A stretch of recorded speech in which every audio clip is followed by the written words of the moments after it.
pa yung kulay. Yung papayo guys. Pinabalo ko yung newspaper guys kasi yung mga square palaging namamasyal. Yung ating lady finger o okra at yung kamatis.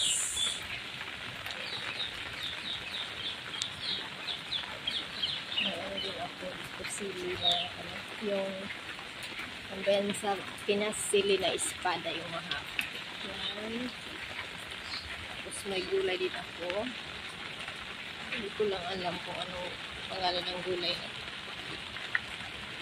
Ano ba siya? Yes. Sikil lang yung kinaniman. Ano lang.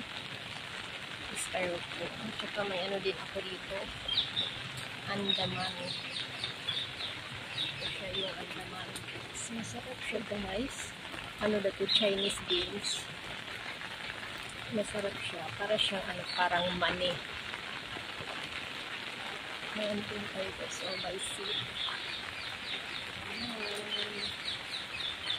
Ano lang talaga pag ano ka lang magsipag magtanim sa mga kapaligiran. Makakalibre ka din ng gulay.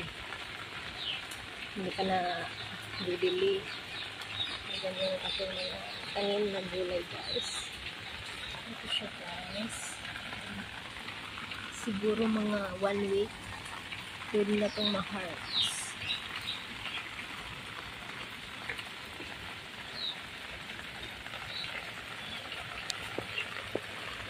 Tanggalin natin guys kasi ano na siya malaki.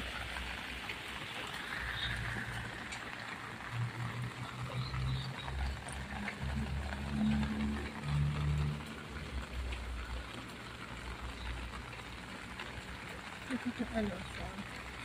Masaya na tayo ano na, marami na magugulay.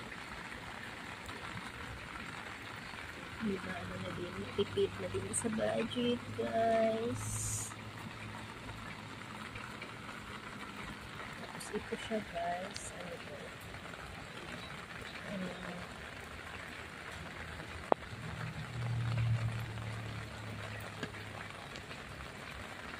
Ito is, ano siya guys, busy leaves. Ang bango.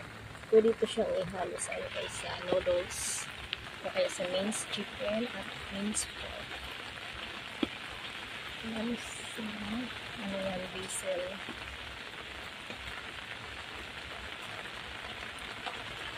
O kaya sa ano, beef guys. Yung beef, tapos iwain mo lang. Tapos fry mo siya ng ano, bawang, garlic. Saka lagyan ng oyster sauce. At saka tuyo. At saka chicken powder. Tapos, pag ano na siya, pag malapit na siyang maluto, ilagay mo lang ito. Yung basil, masarap na siya. At saka ano to, basta. Masarap siyang ilagay sa mga gulay-gulay. At saka yung beef, chicken, at saka minced pork. Guys. Mas ka lang. Ito ang aking garden. Ano siya? Mini garden. Nasa harapan guys. May tanim din ako doon sa likod. Ano siya? Kailangan lang natin.